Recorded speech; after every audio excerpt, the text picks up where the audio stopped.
At sa ibang balita, inaasahang maihahain na ng Department of Justice o DOJ sa ombudsman ng ikatlong batch ng reklamo kaugnay ng kontrobersyal na pork barrel fund scam ngayong Hunyo. Ito ang balita ni Bianca Dava. Handa na ang Department of Justice na isampa ang ikatlong batch ng mga kaso kaugnay ng pork barrel fund scam sa Office of the Ombudsman sa darating na Lunes o Martes. Subalit hindi na nagbigay ng iba pang detalye si Justice Secretary Leila de Lima tungkol dito. Gayunpaman, siniguro nitong may ilang mambabatas pa rin ang kasama sa mga sasampahan ng kaso. Kapag hindi pa ho talaga kami nagpa-file, ayaw ko na munang sabihin.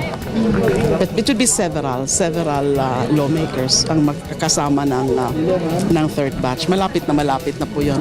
Dagdag ni De Lima, mas marami pa ang mga respondent ngayon kung ikukumpara sa dalawang batch na nauna. Sa Napoles NGOs kasi, that is supposed to be the last batch for the 2007-2009. Now, yung iba, before 2007, ay depende kung mabubuo namin yung mga dokumento sa level namin. Otherwise, we will refer to the IAGC. Kasi ongoing talaga ang fact-finding ng IAGC na member din naman ang NBI. Ang inaasahan ng Pangulo ay yung matrix na yun. No? Mahirap din ang iniisip ng publiko ngayon, lahat na nandun sa listahan ni Mrs. Napoles ay totoo na nakipag-deal sa kanya.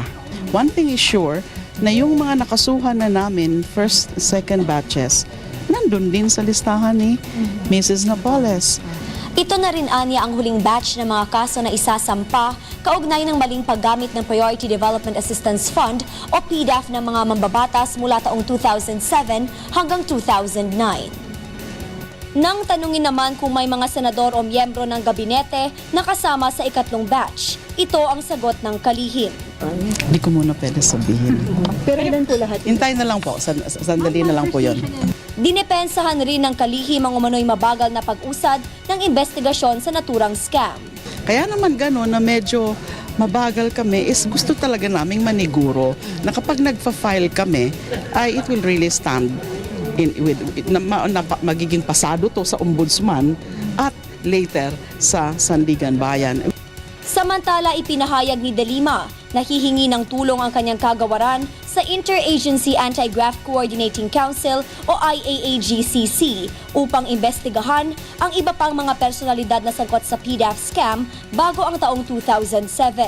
Ang IAAGCC ay binubuo ng Ombudsman, DOJ at Commission on Audit. Bianca Dava, UNTV News, Worldwide.